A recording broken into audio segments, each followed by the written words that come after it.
No other animal is as closely linked with Australia as the kangaroo. And yet, until recently, much of its behavior was still a mystery, hidden like a joey in its mother's pouch. For 2 years, Australian filmmakers Jan Aldenhoven and her husband Glenn Carruthers lived with 60 eastern grey kangaroos. This is Jan's record of their time among the roos.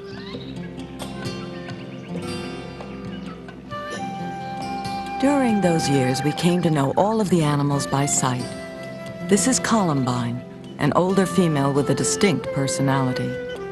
In fact, we came to believe that each roo had a story of its own.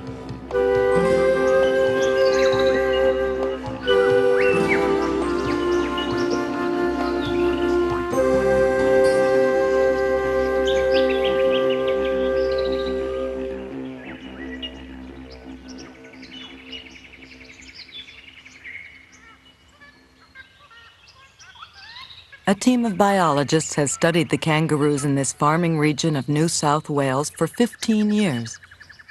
They've documented the habits of the group, known as a mob, and chronicled the life of every joey born in the valley.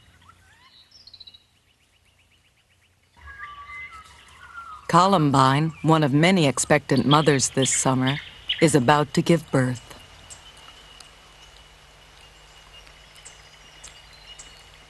Like most marsupials, kangaroos bear tiny embryos that complete their development outside their mother's bodies.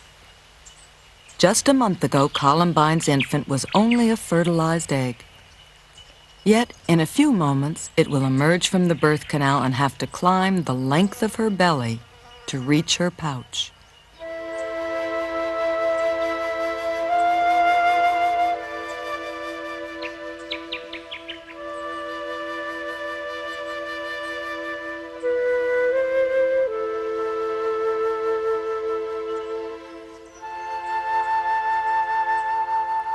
Less than an inch long, he would come to be known as Jaffa.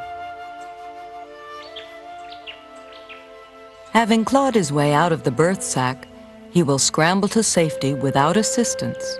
His mother's hands, though nimble, would harm such a fragile body.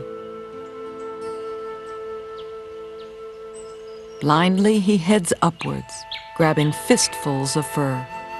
It's a perilous time for Jaffa. He could miss the pouch altogether or fall to the ground where he'd be baked by the sun.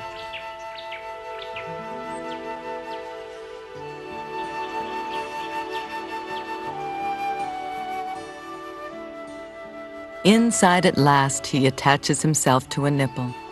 He won't let go until he's more fully developed in about 3 months.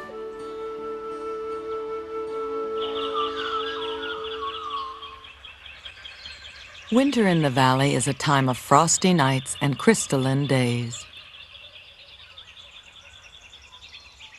The roos have spent the dark hours feeding on the mountainous ridges away from the freezing valley mists.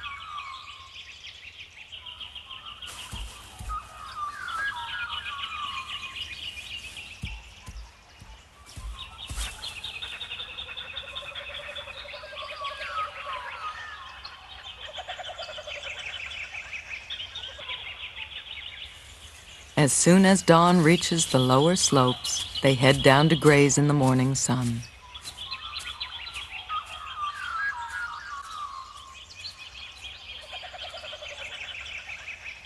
All of the animals know each other, but it's rare for the entire mob to meet in one place at the same time. Usually they stay in small groups scattered along the valley.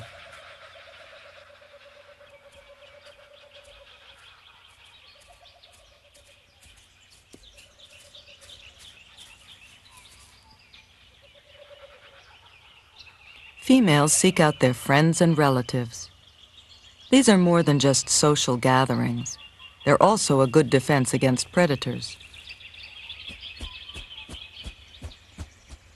The mothers are constantly on the alert for suspicious sounds.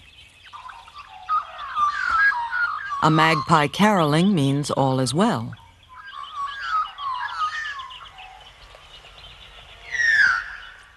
But a shriek sends a shockwave through the mob. Their alarm is warranted. Dingoes, along with eagles and farm dogs, kill up to 80% of joeys each year. Training her young to get back to the pouch when called is one of the most important lessons a mother can teach a joey.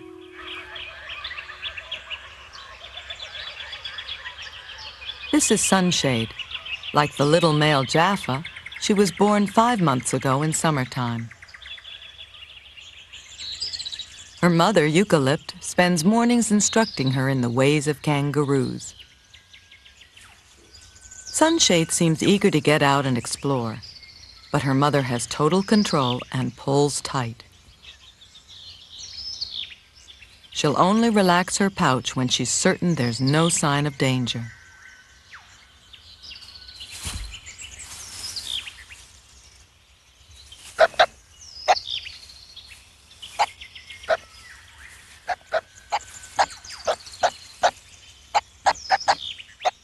Eucalypt calls Sunshade to come back. She bends low so that her pouch is easy to enter and gently coaxes the joey with her hand. We were struck by Eucalypt's diligence as she repeated this lesson many times.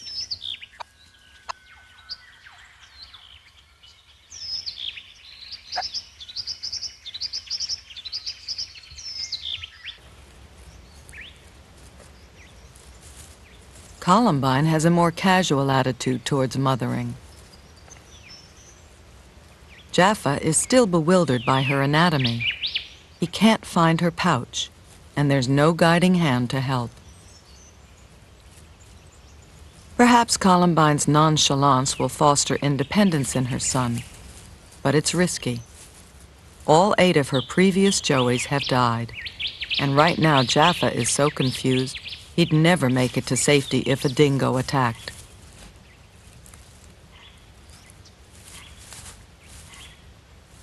He finds her hands by himself and turns home to the pouch.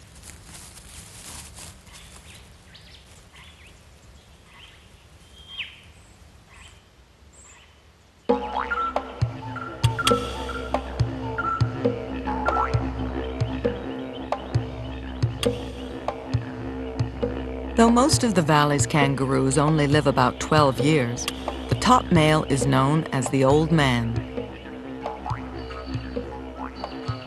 In the 2 years that Cedar has held that position, he has spent a great deal of time checking on the mob's 40 females.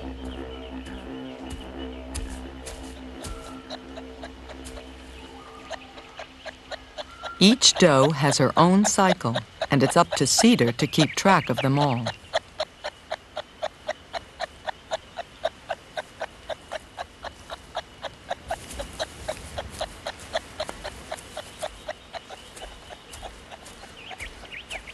The size of the doe's pouch may give him a clue, but to be sure he must test the hormones in her urine.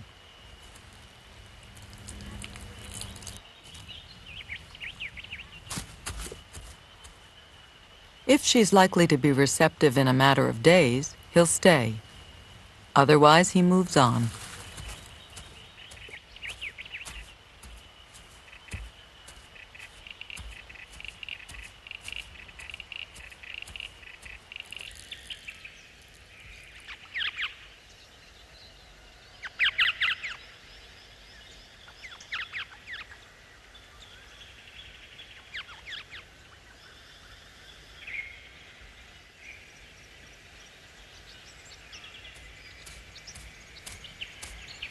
There are 20 other mature males, called bucks, in the valley, and they're all interested in does.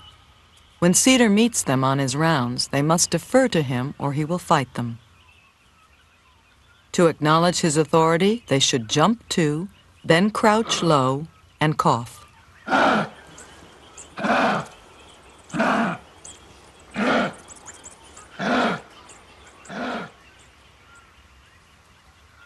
Cedar has one main rival.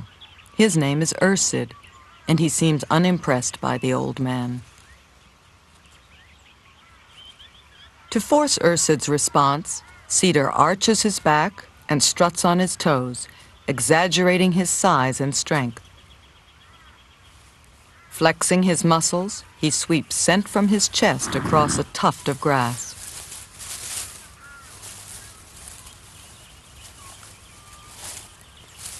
And with a spray of urine, he underlines that this is his turf. Ursid can taunt Cedar only so long or face mortal combat.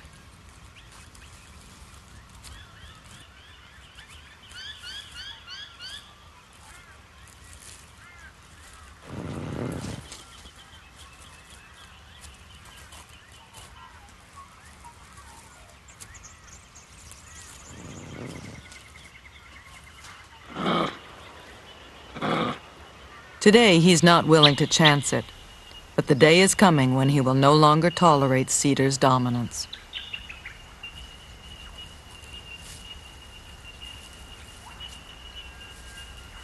Like all young joeys, Sunshade is sheltered in the safety of the pouch day and night, except for brief playtimes.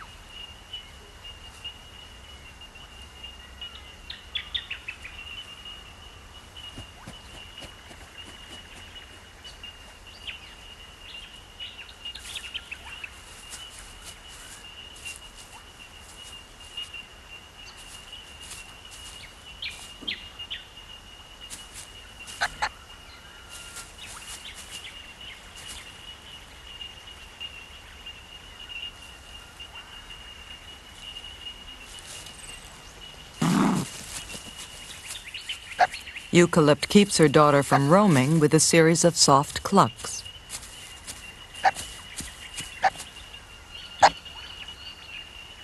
When Eucalypt calls, "Come quick," Sunshade responds instantly.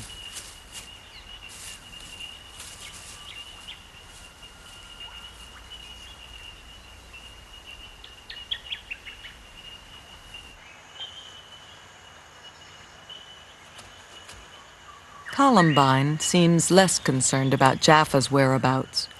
He wanders off while she feeds.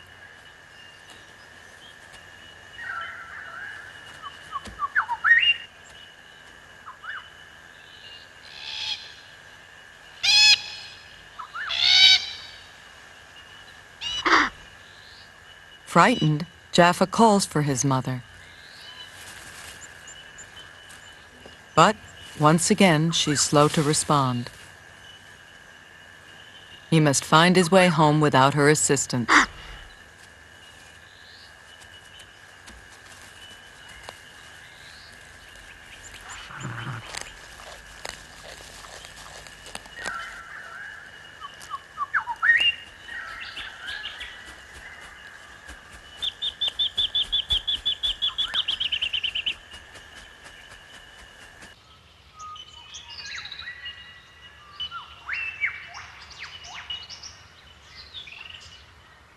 At 12, Columbine is old, but Jaffa is the only family she has.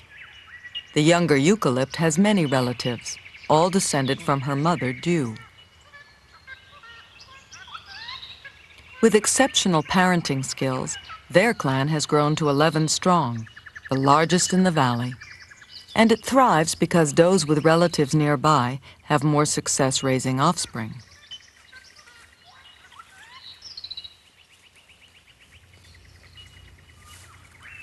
It's no accident that Sunshade is female. Amazingly, a doe can determine the sex of her joey. How she does so is a mystery, but she tends to bear females first and wait until later to have males. Sons only need their mothers for about a year because they leave their birth mobs after they are weaned. But daughters stay home and can still learn much from their mothers. Eucalypt has had sunshade in her youth, so they can share many years together.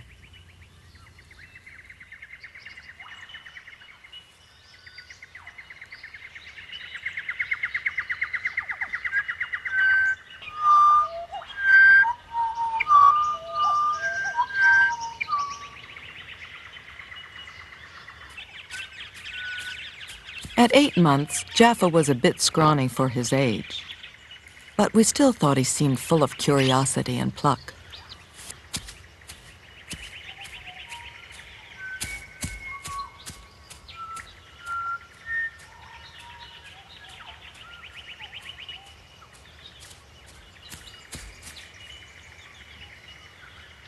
Quite the adventurer, he wanders away from his mother. But he's careful to check on her whereabouts periodically so he won't get lost.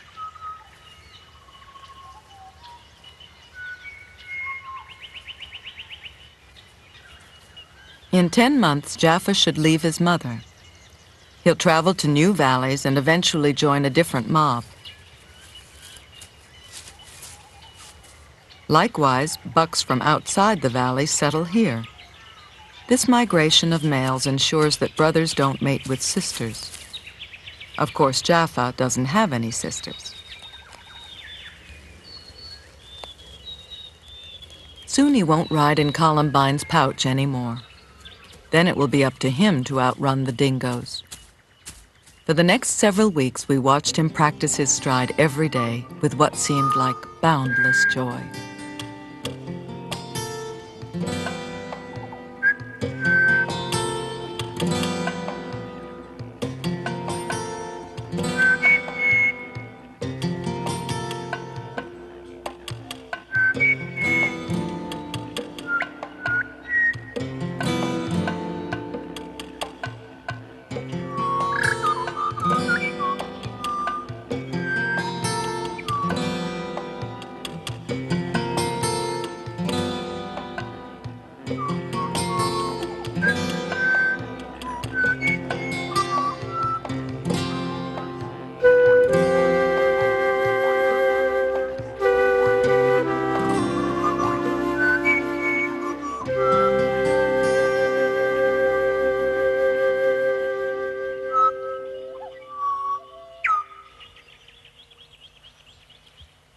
It's taken Cedar 10 years to reach the top of the buck hierarchy. Rising 7 feet tall, he's an intimidating sight, casting a shadow over Ursid's ambitions. These displays take years to perfect, and adolescents practice them in private, one tentative step at a time.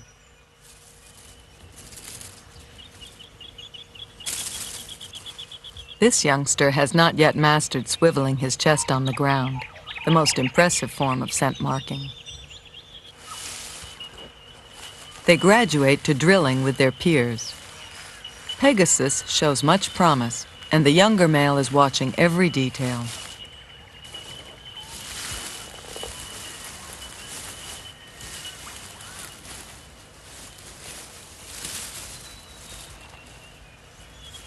Posturing is useful for asserting rank, but real disputes must be decided by boxing matches.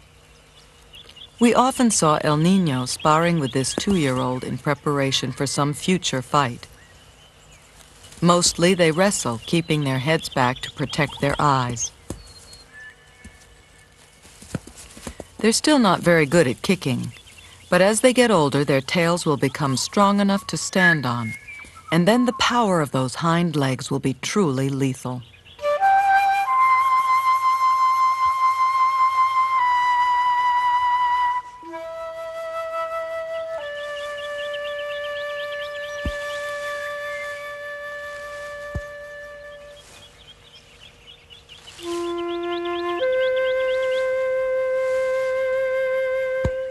As bucks mature, play increasingly turns to contest, and everybody participates. Just as in the human sport, kangaroo boxing glory goes to the heavyweights. So sometimes a competitor will drop out of the circuit to put on muscle. After a burst of growth, he can make a comeback and fight for a higher rank.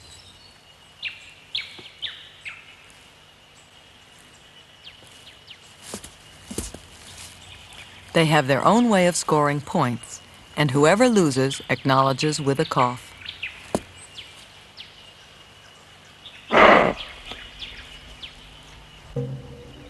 A large, high-ranking male is the champion kickboxer of the animal realm.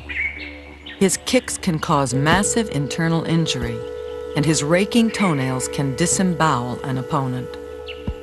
And while serious harm is rare, when a buck finally challenges the old man, they may well fight to the death.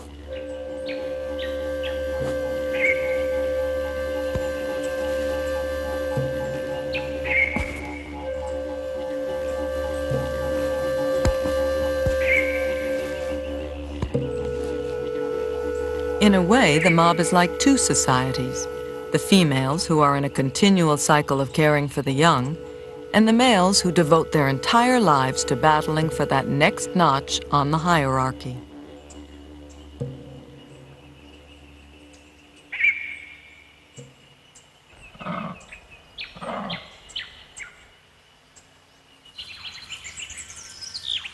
Winter's end is signaled by the appearance of creatures that slept away the lean months in hibernation.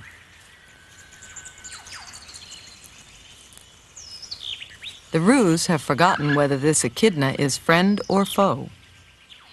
Any dark shape moving in the grass seems sinister, and one roo's panic is everyone's.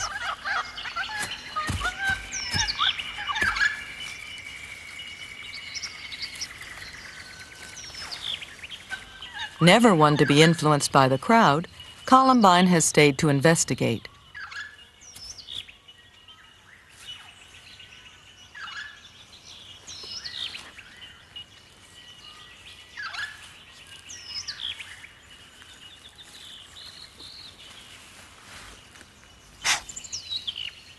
Though the echidna poses no real threat to her or Jaffa, a prick on the nose is enough to send them on their way.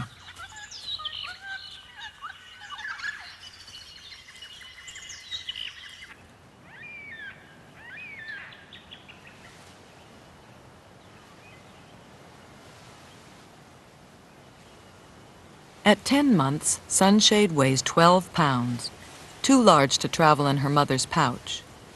For a few days, Eucalypt isolates her daughter from the others so that she can come to terms with her new situation. She still nurses, but Sunshade is not allowed back in the pouch.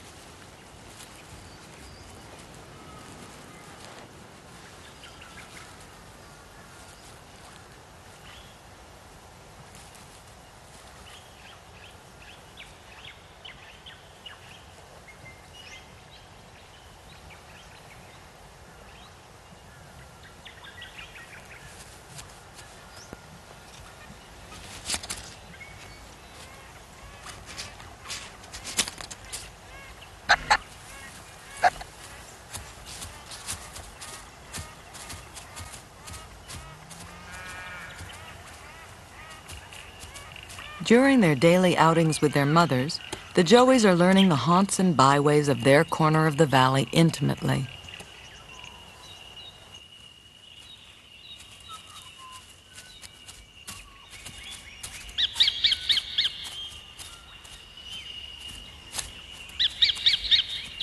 The rhythm of stop and listen, sniff and survey is becoming second nature.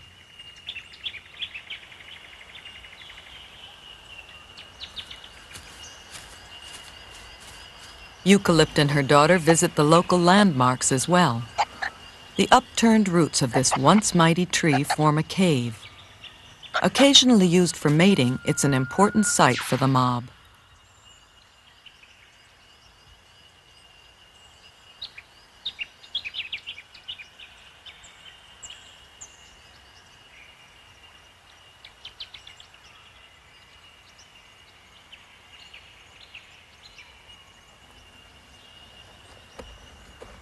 Kangaroo smells are everywhere.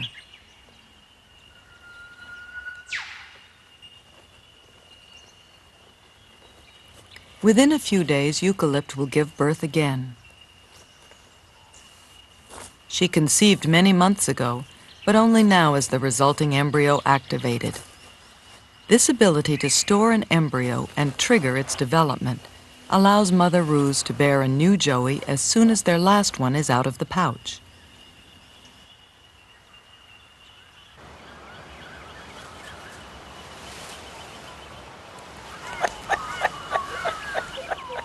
When a female comes into heat, she takes the lead in courtship. Elke has been with Cedar for 2 days, but just to make sure there aren't any better prospects around, Elke advertises herself, attracting a crowd of males.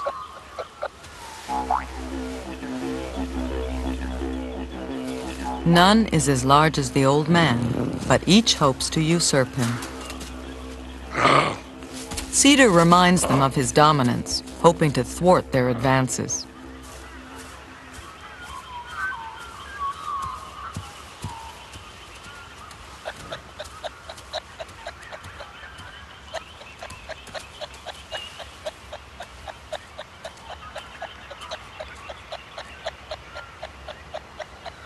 When she is ready to mate, Elke stands quite still.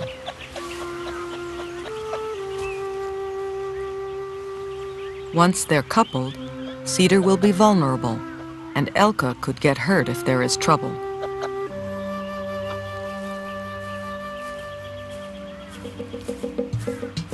When another suitor sneaks up on them, Elke nervously breaks away, leaving Cedar to deal with the interloper. She makes a dash for it, with the other bucks in hot pursuit.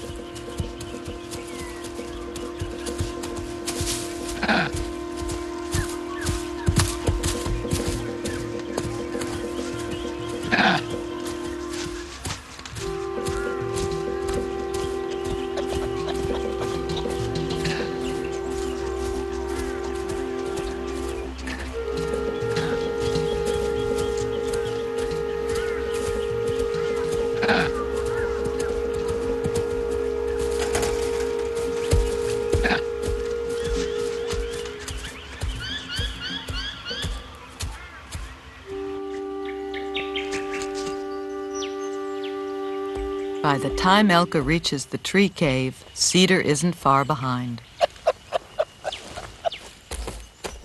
Now she has a sheltered place to huddle if another intruder approaches.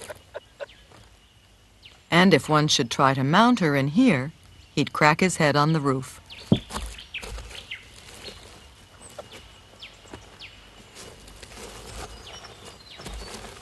For this young male, the game is over.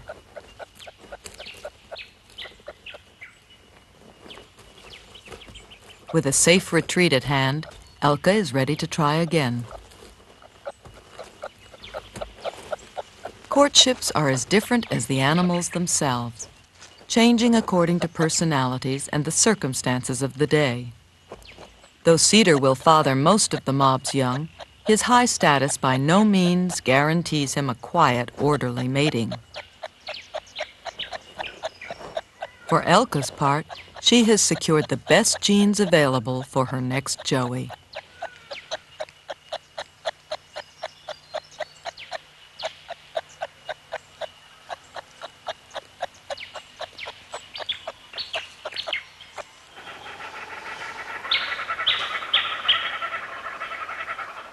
Roos can detect a change in weather many hours in advance.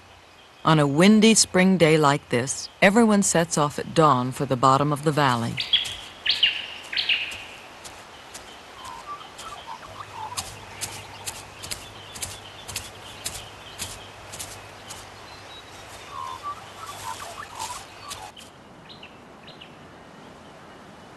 Sunshade and her relatives head down from the southern ridges.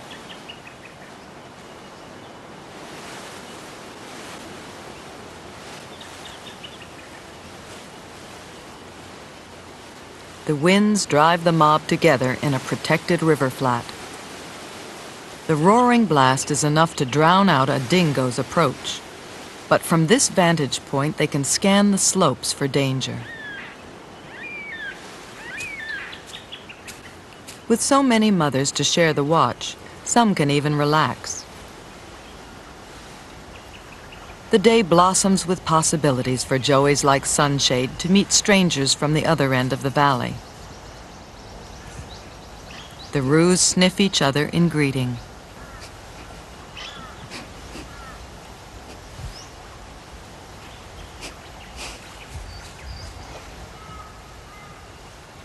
But the mothers shoo unfamiliar youngsters away. Joeys get confused easily and can head for the wrong pouch.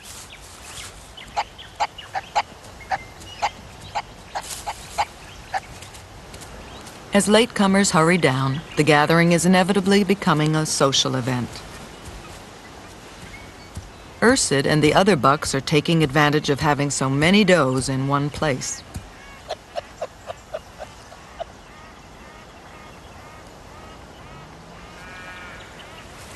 Inga and her son are busy with boxing practice. A male's first lessons are with his mother. He uses her as a punching bag.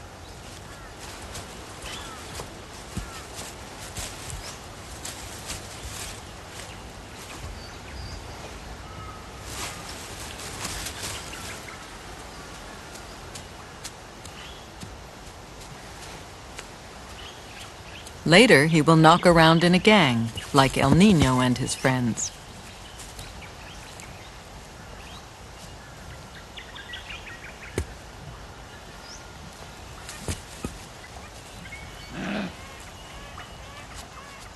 Young Cassia has progressed to kicking his mother.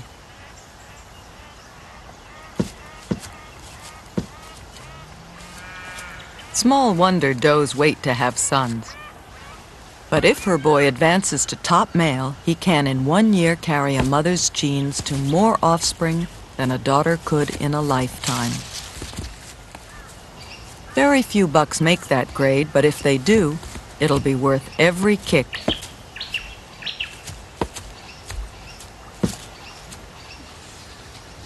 Jaffa, too, is in training for the fight of his life. The bush has just enough bounce in it to kick back.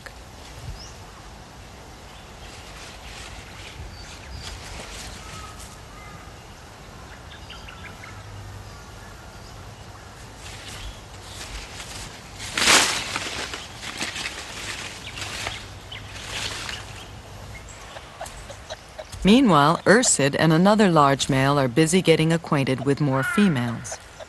All bucks engage in this, but they're discreet if a more senior male is nearby. Right now, Ursid would do well to look over his shoulder, for at this very moment, Cedar is announcing his arrival.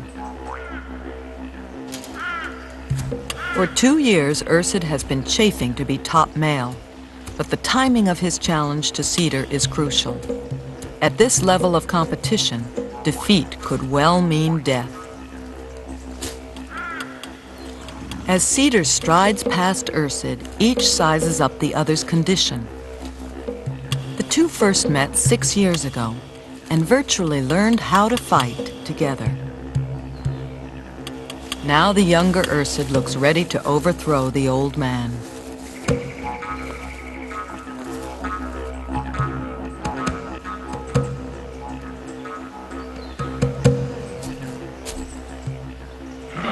But today, Ursid gives way with a cough.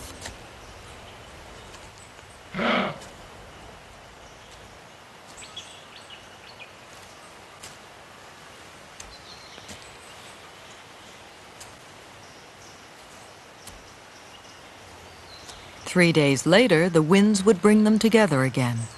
There was a doe at stake, and neither male hesitated. Cedar leaps to the challenge. This will be no amateur boxing match.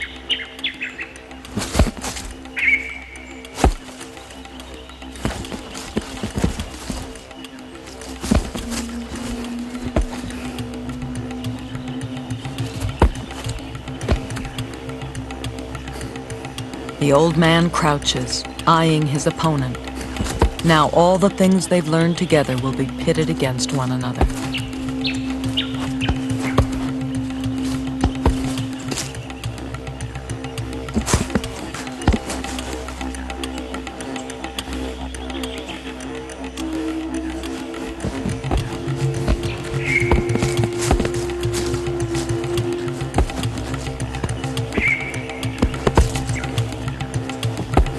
Cedar crouches again.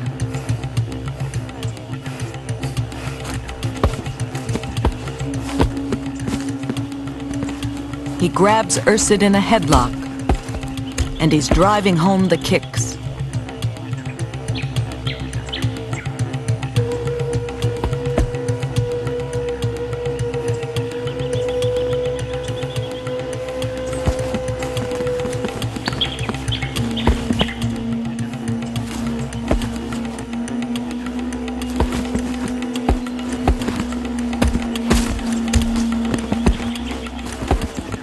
But Ursid is a brawler. He lashes out, sending Cedar reeling.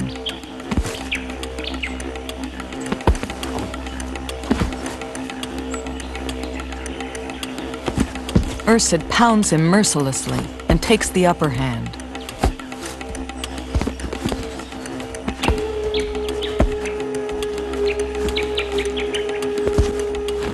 But again, Cedar rallies, and this time it's enough. Ursid is forced to say no more with a cough of defeat.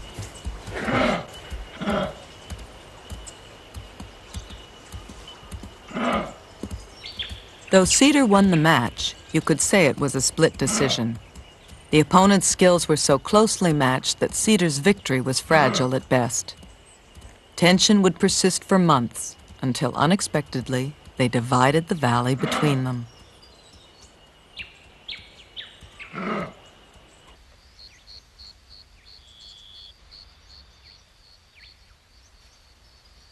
As the days grow warmer, the animals pick a shady spot for their afternoon siesta.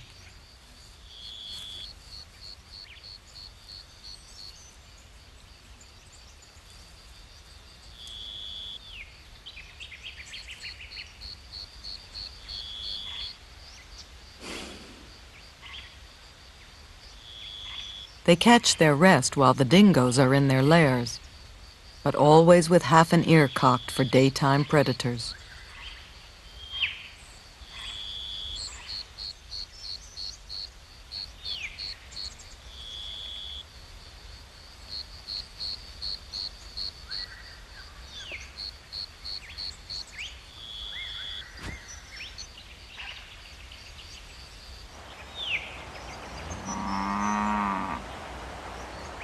They share these pastures with several hundred head of cattle, whose favorite game is disturbing the roos.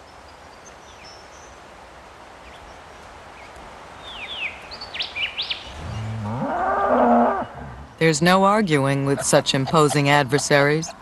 The does just bundle their joeys and go.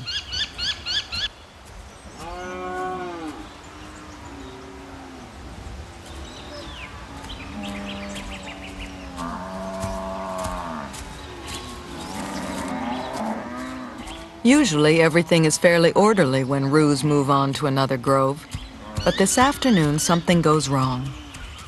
A wave of panic spreads through the group, and they bolt suddenly.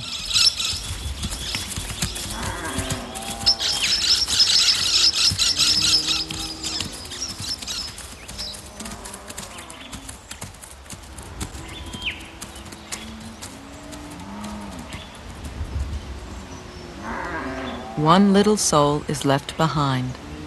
It's Jaffa.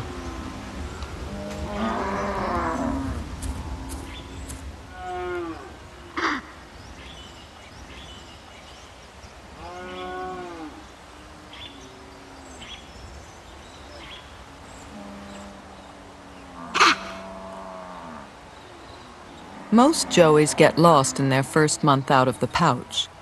To cope with such separations, their mothers train them to stay put and hide in the long grass. Then the adult, who knows the territory best, retraces her steps and looks for the youngster.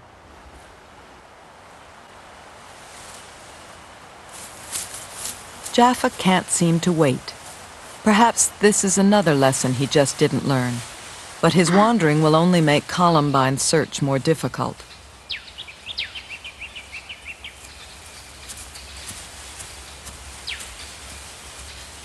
By the time she reaches the trees where they had been resting, Jaffa has strayed a long way. He could survive a couple of days without her milk, but he is no match for the predators that stalk these open spaces.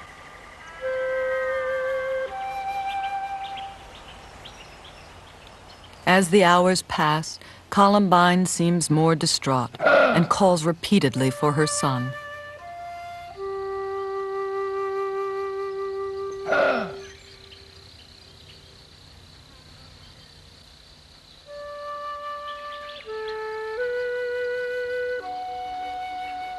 At this time of year, dingoes have pups to feed.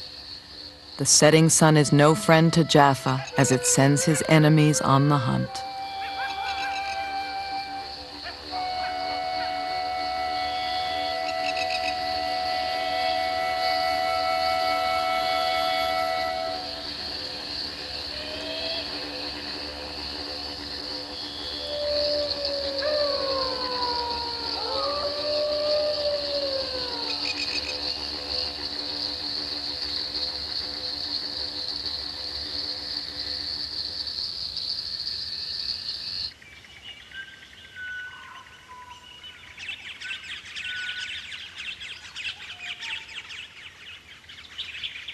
At dawn, the dingoes have left their mark on the mob. One doe is wounded, her son is dead, and all the roos are nervous.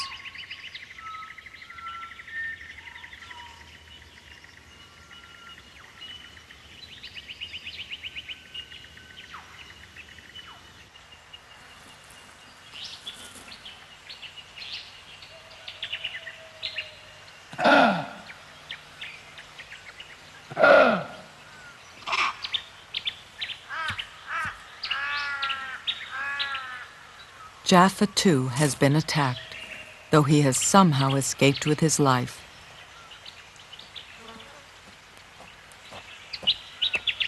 Columbine is exhausted. She's searched for him all night and eaten very little.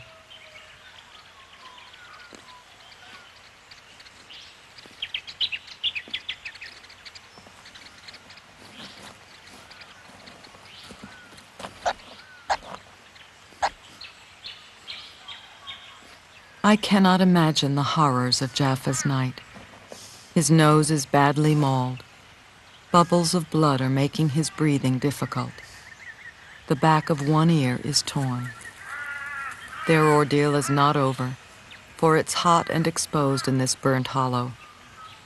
Columbine wants to get her Joey to the shelter of the forest, but can Jaffa travel that far?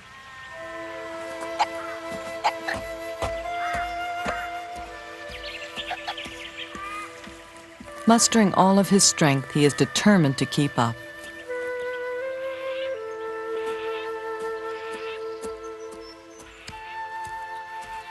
Still, their path is strewn with obstacles, and the very sight of a log seems to discourage him.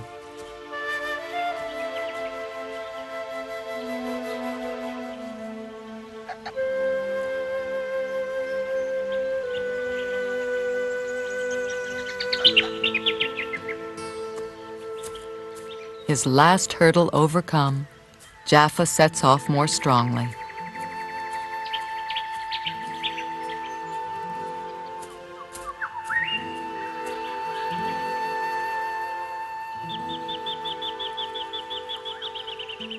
He makes it to the safety of the trees, but the strain of the journey has cost him dearly.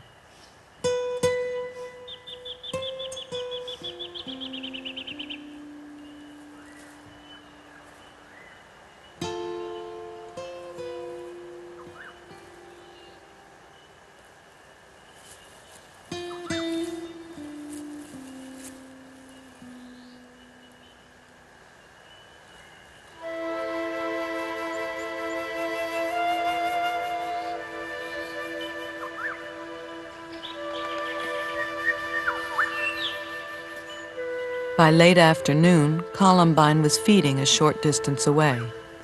She kept calling to Jaffa, but try as he might, he couldn't follow.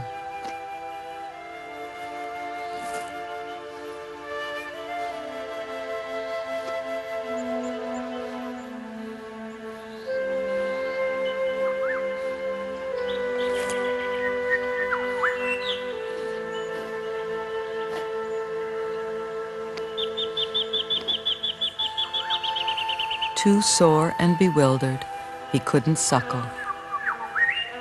We found it hard to watch as life slipped away from the spirited little Roo. Jaffa died that evening. Columbine kept returning to his body. When she left him at last, her cries could be heard for 2 days.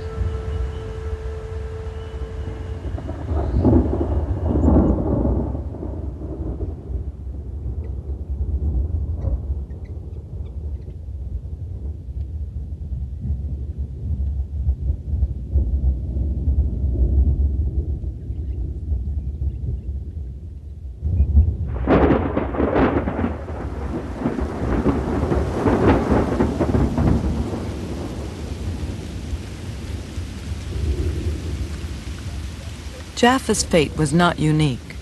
When the monsoonal rains ushered summer back into the valley, only 3 of the 30 joeys born over the past year had survived. The Roos are agitated. They have no shelter from the rain, and they cannot hear over the roar of its downpour. They band together and stand guard.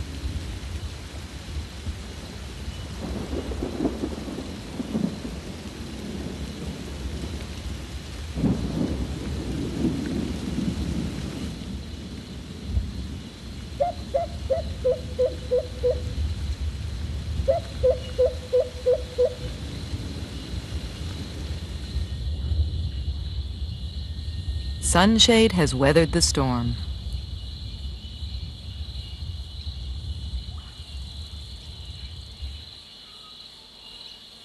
More than a year old now, she has a little sister who is 4 months old and hidden in the pouch. The 2 youngsters nurse from separate nipples. Eucalypt supplies each with a different formula, and the composition changes as each daughter grows.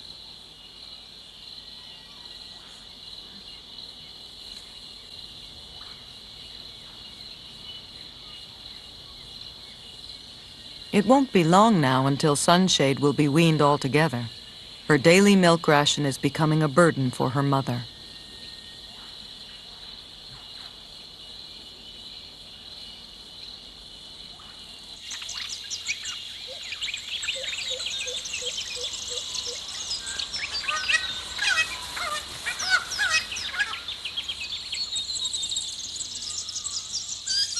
Summer is a time of lush grass and oppressive heat. The Roos take life easy, resting for most of the day. By the season's end, Sunshade has reached the final chapter of her childhood. Eucalypt will no longer suckle or groom her. Every time Sunshade reaches for the pouch, she's rebuked.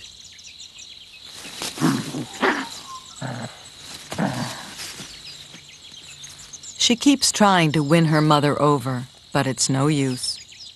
Raising Sunshade has taken Eucalypt a year and a half. Now she must divert her attentions to her new joey. Still, Sunshade's future is bright. She's inherited traits from a very successful female line. It's time for mother and daughter to let go. Time, too, for Sunshade to make her own way in the Valley of the Kangaroos.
We hope you have enjoyed this presentation from the National Geographic Video Library.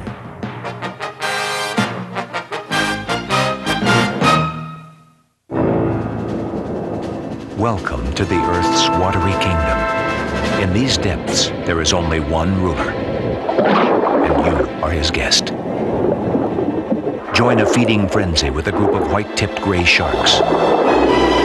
Explore the ocean's sandy floor for prey with the hammerhead. Your host has many different faces, and you are privileged to witness behavior rarely captured on film. Dive into the unknown realm of our seas for extraordinary shark encounters.